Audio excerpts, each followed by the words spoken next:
Welcome to Hope Blooms, a podcast from the Early Pregnancy Loss Association. At EPLA, we seek to support women and families suffering early pregnancy loss by providing resources, education, and community. It is our vision that no one suffers miscarriage alone. Welcome back to Hope Blooms. I'm EPLA's Executive Director, Emily Carrington, and with me is our President, Maria Serval. Today, Emily and I are going to talk about the holiday season, which is a time that can be very difficult for many following early pregnancy loss.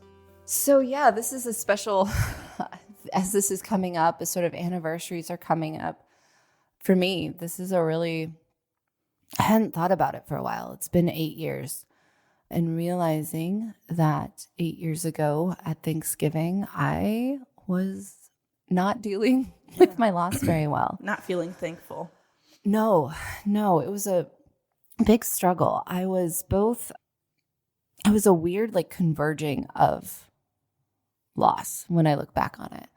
So I had my first loss in May, and I was due right before Thanksgiving with that baby. And then I got pregnant again in August, September.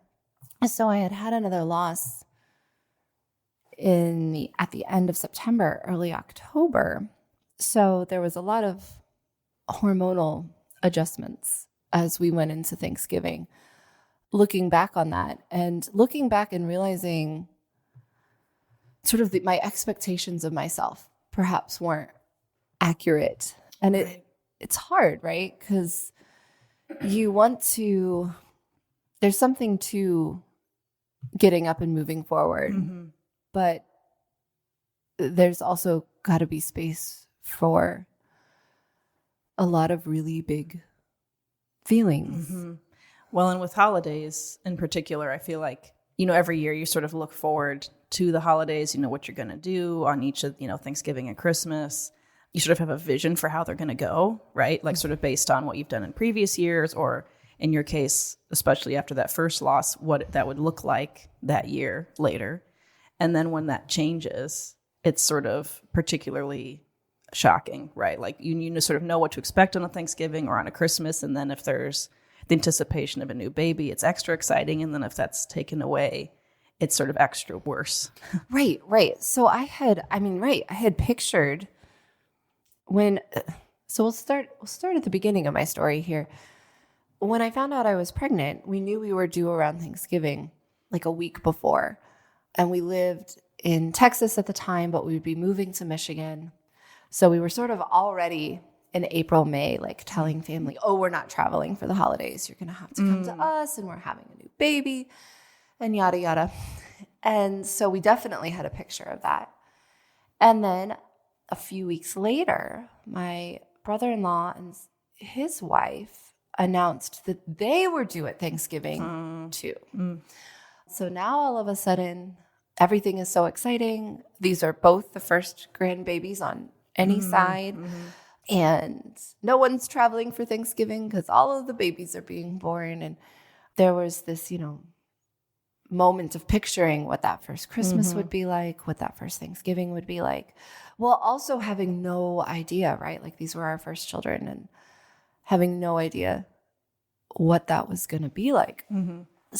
But it was filled with hope and expectation. Right, right. So then, unfortunately, within a couple weeks of that announcement, we learned that we had lost that baby. And there were a lot of things that were hard, obviously. We've talked about that. And we've talked about sort of that 6 weeks following. Mm-hmm.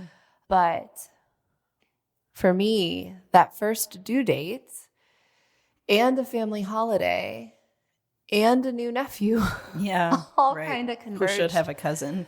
Right. All kind of converged into one weekend. So I remember going to my in-laws. And of course, it was a year we were supposed to be at my in-laws. And I love my in-laws, and they are so gentle and kind, and we're so heartbroken over our loss. So we were in a space that knew we were hurting and knew that we were still hurting, and had recognized that. Mm-hmm. But we were going to go to my in-laws, And I told my mother-in-law, like, oh, I'll cook Thanksgiving. I'll help. She wanted some help with that. And I said, oh, of course, I'll take the lead. I love to do stuff like that. And was really just hoping I just wanted to get it together. Like, I wanted to be okay. But then going on in the background, very pronounced. And at the time, this was excruciating. But at the same time, I think it has really helped my grief and understand my grief. My brother-in-law and his wife are sitting at home waiting to have their baby. And they're getting we're getting regular updates. Is anything happening? Are you going to the hospital? And I remember feeling like the whole house, and there was other family from out of town, was sort of like caught in between this excitement and my grief. And it was hard to give myself space for that grief. And I know it was hard for everyone else too. You could see them, you could understand for your, if we were in this situation too, where they people have sort of immediate reactions to things, right? So if someone's like, oh, they're going to go to the hospital, everyone's excited. And then they're going to, stop themselves and be like, Right. Try to not hurt your feelings more. And that's so hard for anyone. You know? And I have a very sensitive and emotionally wise mother-in-law who could sense that. Now, granted, I also was not sending, people burst into cheers and I like start crying at the sink, sort of like I wasn't hiding and couldn't really hide a lot of those feelings, or I just felt like I was holding back tears the whole time. And so they finally went into labor, and it was right after Thanksgiving. And it was the Friday after. Or Thursday after. She would know her labor story better than I would, but it was in that space between. It may have been Thanksgiving night. And that night, I really labored through my own grief. And I was really shocked as we waited excitingly for that baby. I was really shocked by how real that made my loss. And I just... really struggled through that night. It was just a night of lamenting, a lot of crying, and a lot of, and it was all sort of strange to me. Well, it's like that moment that you'd anticipated and hoped for was happening, but to somebody else, right? And so it's like you were you had been hoping and planning to go through that same process at the same time, and then suddenly you weren't. Not suddenly, but.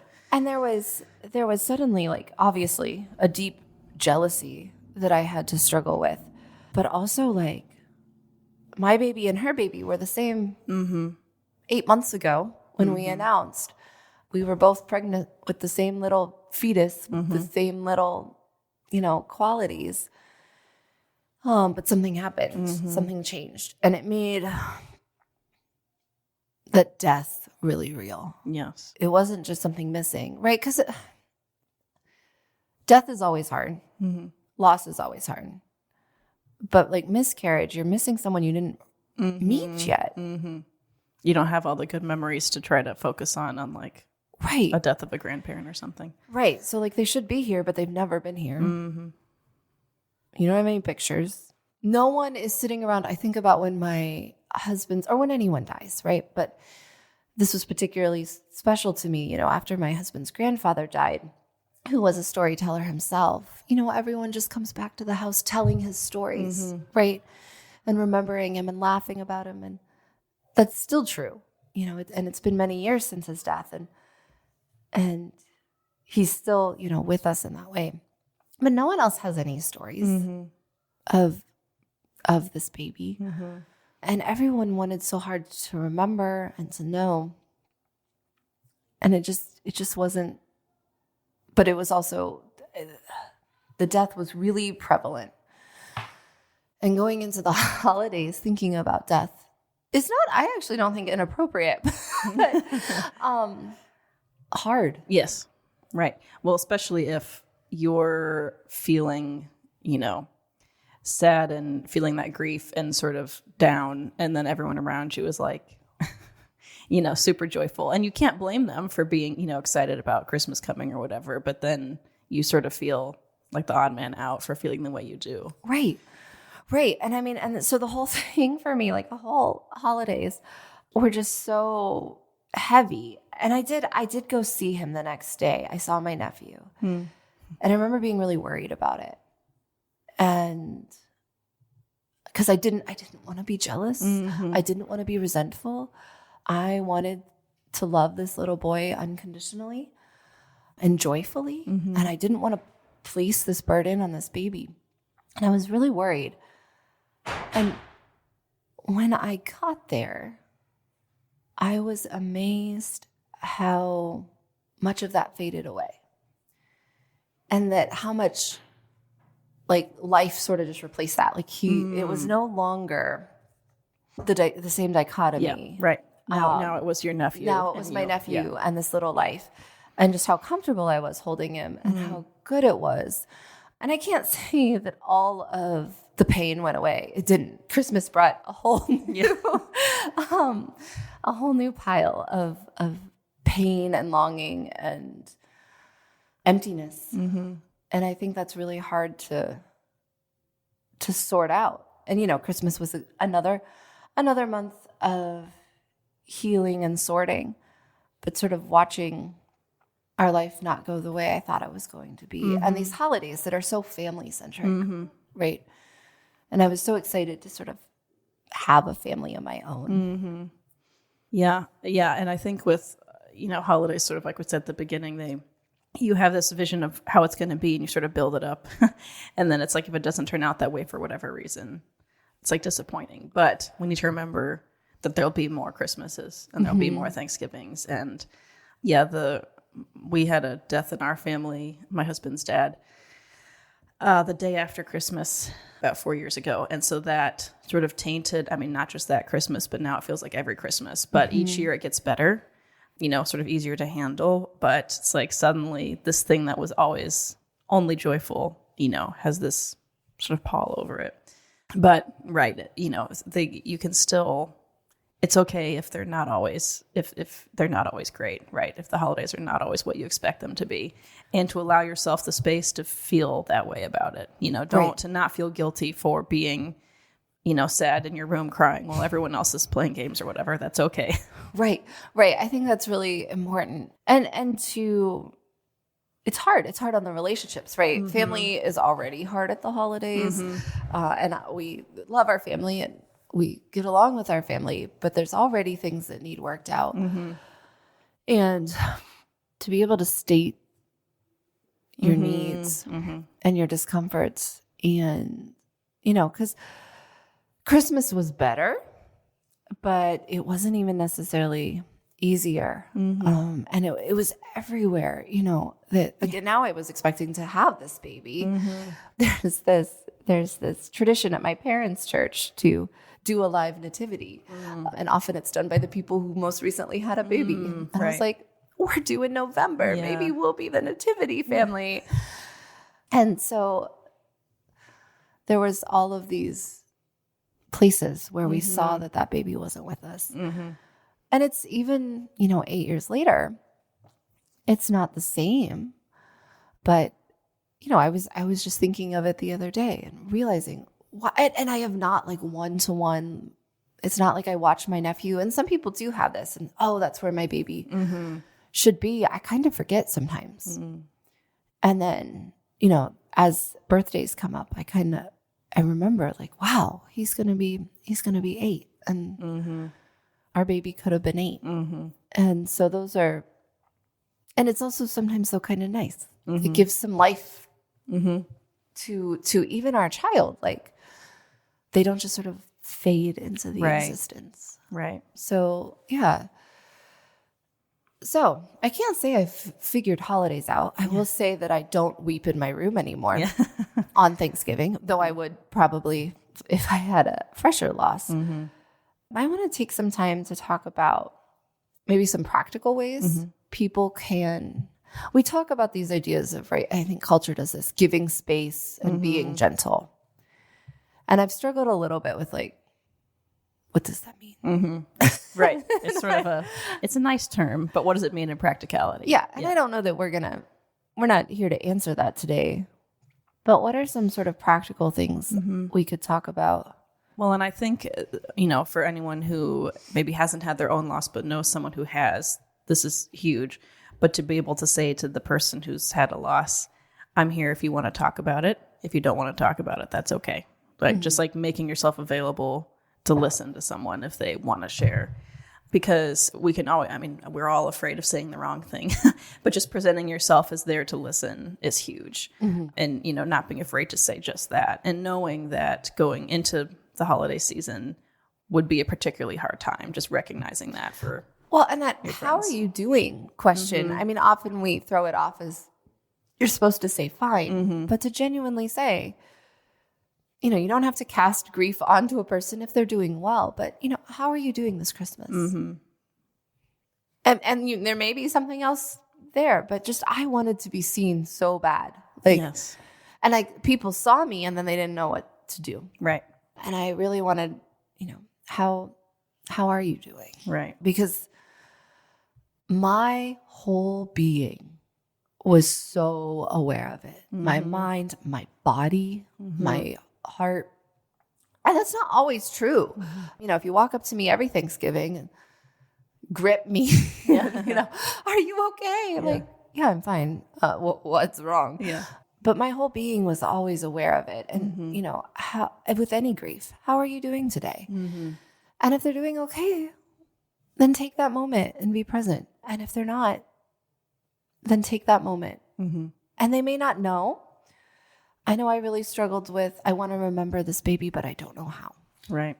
So one thing we do, which is really special to me, because I also set up like 1 million memorials then for this baby. Yeah, right. Like I'm going to buy flowers on every day, and I'm going to do this on birth dates. I'm going to do this on lost dates. I'm going to do this at Christmas. And then suddenly I started forgetting them. Yeah. I started forgetting what I was supposed to be doing to remembering. And some of that's because I realized I wasn't going to forget this baby. And some of it's just because I was healing. Right. But one thing I love that we do is we have ornaments. And so every year as we open them up, I see them. It's a gentle moment. It's an opportunity to talk about the babies with our kids. We set up our tree the day after Thanksgiving or that weekend as we start the Advent season. And it's an opportunity for them to sort of be with us. And the ornaments just feel, I love them because they feel special.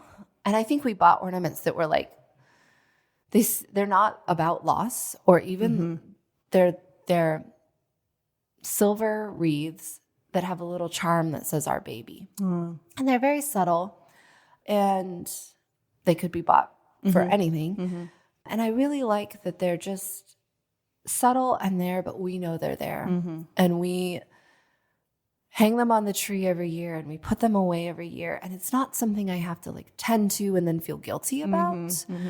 I don't know. I feel like sometimes I set up some memorials that then I felt guilty because I wasn't able to keep them up. Right. Like I didn't buy fresh flowers on this date every year, and I forget dates. And I got into this mess where I had 3 losses. So if I was trying to remember every death date and due date, that's 6 times a year. And then like I'm forgetting dates, and then I'm feeling guilty.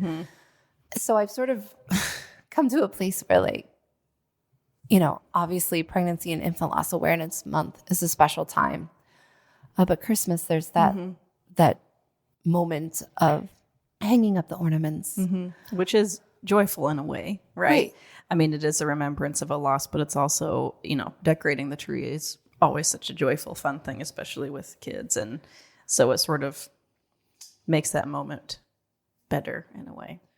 And they're there, then like they're with you for the holidays, right? As much as they can be. So that has been special. I know other things, little stockings, lighting candles.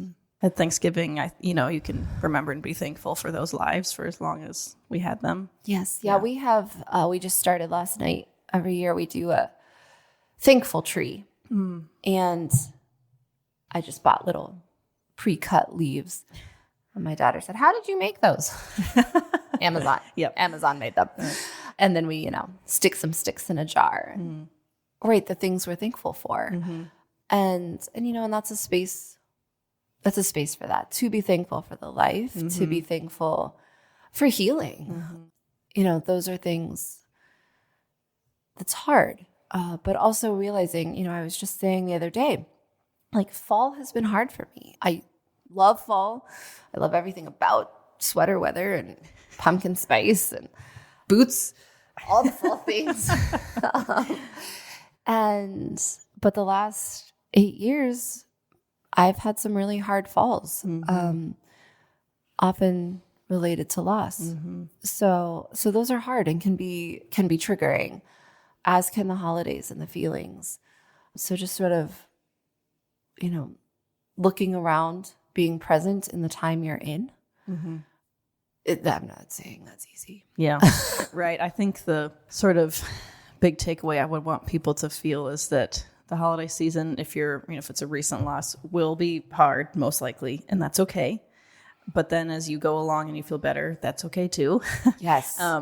So basically, whatever you feel is okay, right? And to not be afraid to ask for help if you need it, or, find ways to remember things, especially, and that it's okay if, this Christmas or this Thanksgiving doesn't look like you anticipated.